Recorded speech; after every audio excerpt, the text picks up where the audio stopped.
bringing this build to a grand total of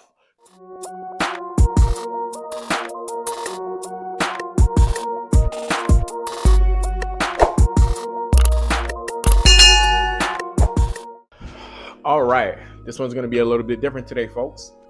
What we're going to do today is find out how much it costs to build a 1,000 horsepower Saab. It's been a question I got asked a lot, so I guess I'll break this down. Two things to note. First thing, I'm only including parts that are required to make power. So won't include anything about tires, brakes, interior bits, etc. Secondly, is I'm not going to include labor costs because you may be more skilled than me and you can do more.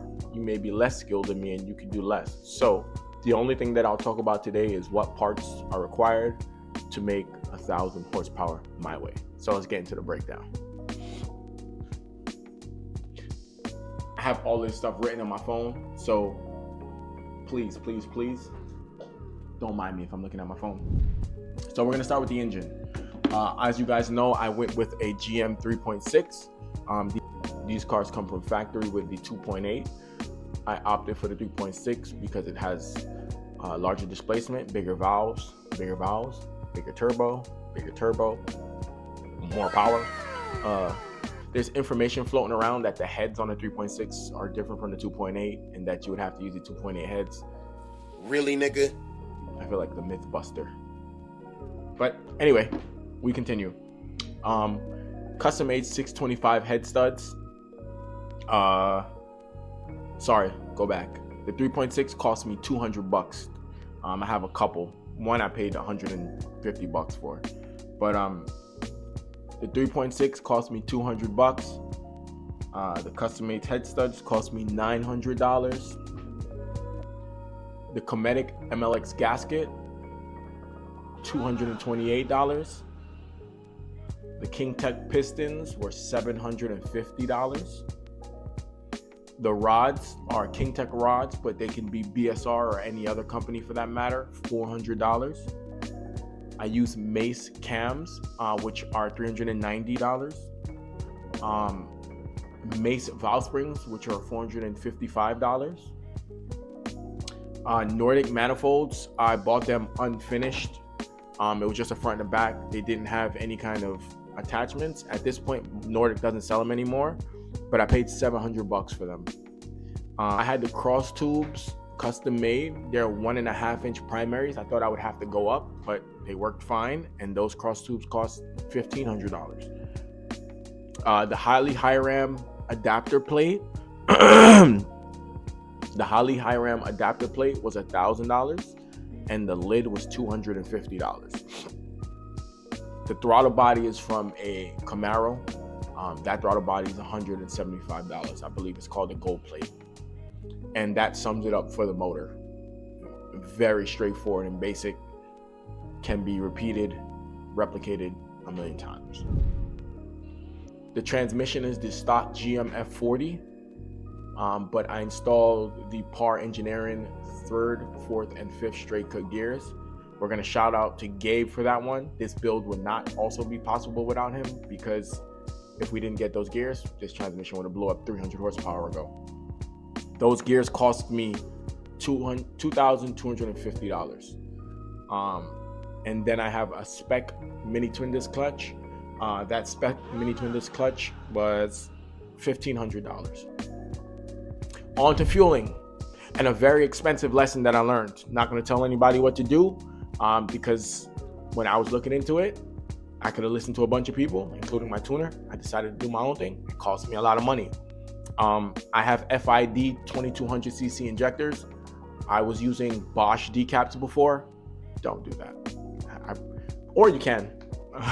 But the 2200 FID injectors cost me $895.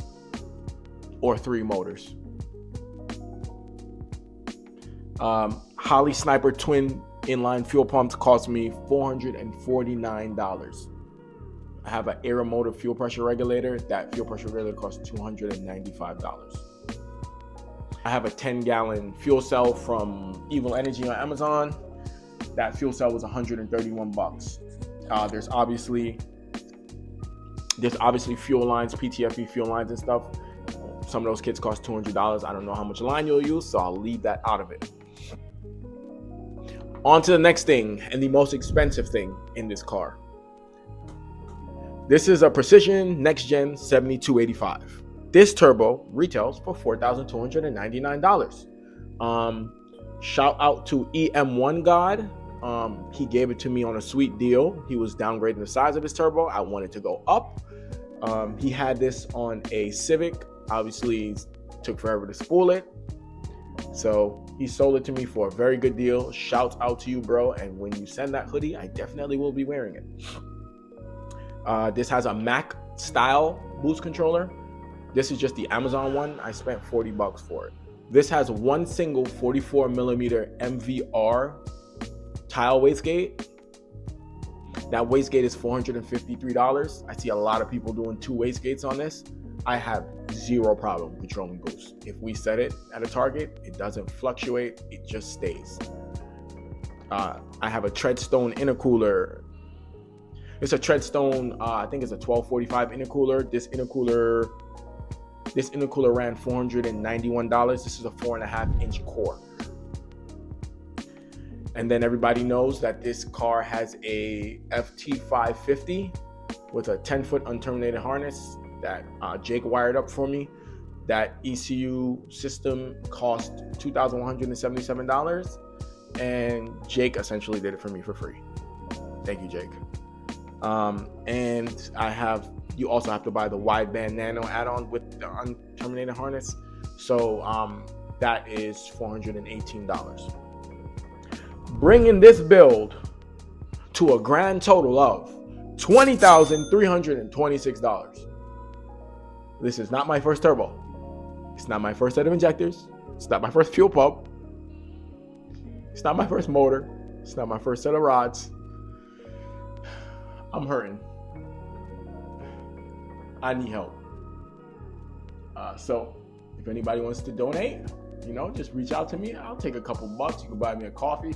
You know what I mean? But that being said, $20,000 to build a 1,000 horsepower car in today's, we didn't have to do anything like sleeving the block or anything like that. And to be honest, you don't even need to do a precision turbo. You could do a VS Racing 76, 75, put a couple more pounds of boost, and I'm sure you'd make the same power. This is I believe, a very cheap build for the price. Especially when you can go to a junkyard and grab a 3.6 for $200. I probably shouldn't say that because they're gonna go away. You can grab a set of Chinese pistons for $700. If you do a group buy, you can buy 3 sets of rods, $200 a piece. You can get 3 things of rods for $700. So anyway, that's how much it cost me to do this, and pray for me, guys.